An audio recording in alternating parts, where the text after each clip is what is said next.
নমস্কার বন্ধুরা, আরও একটি নতুন ব্লগে আপনাদের সবাইকে স্বাগত জানাই। আজকে আমরা পুষ্টিগুণে সমৃদ্ধ দুপুরের কষা রান্না করে দেখাবো, আপনারা দেখতে থাকুন।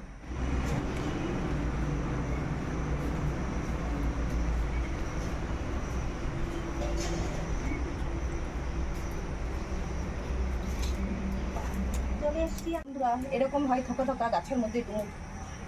আজকে আমরা ডুমুরগুলোকে খোসা ছাড়িয়ে ভালো করে কেটে নিচ্ছি।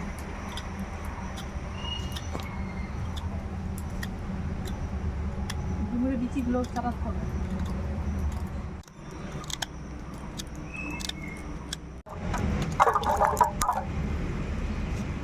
এই যে ডুমুরগুলোকে এইভাবে টুকরো করে ভিতরের বীজটা এভাবে ফেলে দেবো।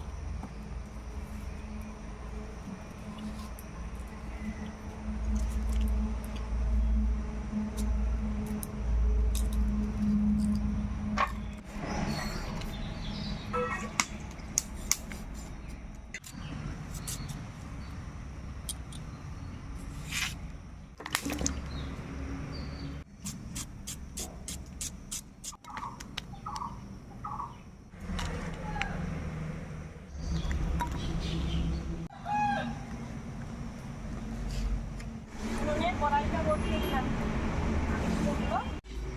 কড়াইতে জল দিয়ে দিলাম। এখন ডুমুরগুলো আমি ভালো জলে দিলাম,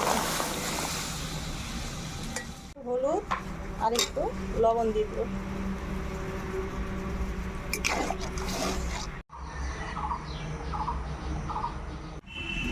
ডুমুর ভাপানো হয়ে গেছে, নামিয়ে নিচ্ছি। কড়াইতে তেল দিয়ে নিচ্ছি, আলুগুলো ভেজে নিব।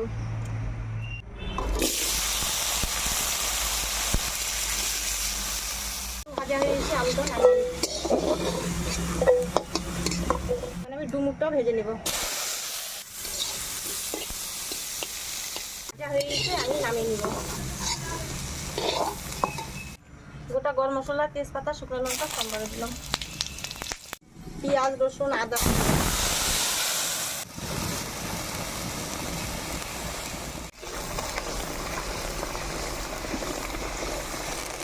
মশলা তেল ছেড়ে দিয়েছি। এখন হলুদ আর লঙ্কার গুঁড়োটা দিয়ে দিচ্ছি।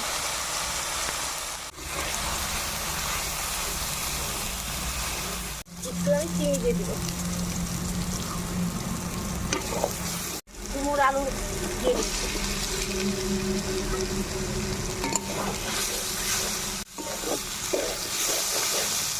পরিমাণ মতো লবণ দিয়ে দিচ্ছি। সবজি কষানো হয়ে গেছে, এখন ঝোল দিয়ে দিচ্ছি।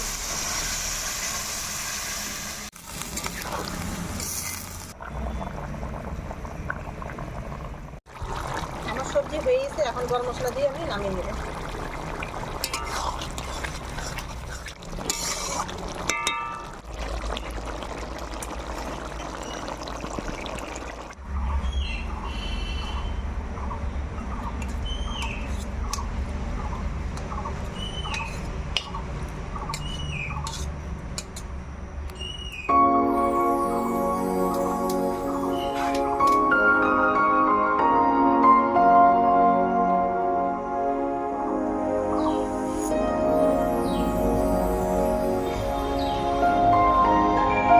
আমরা ডুমুর কষা তৈরি করে দেখালাম, আপনারাও তৈরি করে খেয়ে দেখবেন, ভালো লাগবে। ভালো থাকবেন, সুস্থ থাকবেন।